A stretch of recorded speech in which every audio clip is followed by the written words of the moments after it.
শেষ বিকেলের প্রবল ঝড় বৃষ্টিতে সেবক শিব মন্দির লাগোয়া এলাকায় NH-10 নম্বর আটকে থাকলো দীর্ঘ সময় জুড়ে। বিরাট ধস পড়ে সেখানে রাস্তায় যান চলাচল সম্পূর্ণ বন্ধ হয়ে যায়। প্রত্যক্ষদর্শী কয়েকজনের দাবি, একটি অ্যাশ কালারের গাড়ি সেই ধসের অভিঘাতে নিচে খাদে তলিয়ে গিয়েছে, যদিও পুলিশের কোনো স্তর থেকেই এর ভিত্তি বা সত্যতা প্রমাণ মেলেনি। দুপাশে সারসার গাড়ির লাইন রাত 7:30-8টা পর্যন্ত ছিল। সেবক করোনেশন ব্রিজের সামনে কয়েক ঘন্টা দাঁড়িয়ে থাকেন সাংসদ রাজু বিস্তাও। নিউজ মালবাজারের প্রতিবেদন।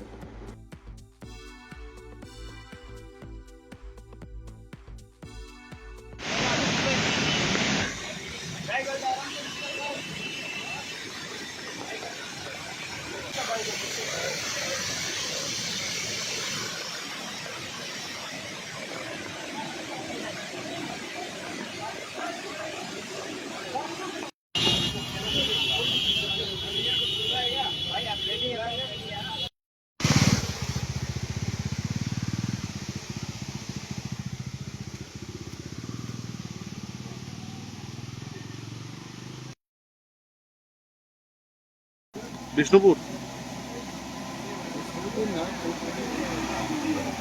মিলন কুমার সরকারের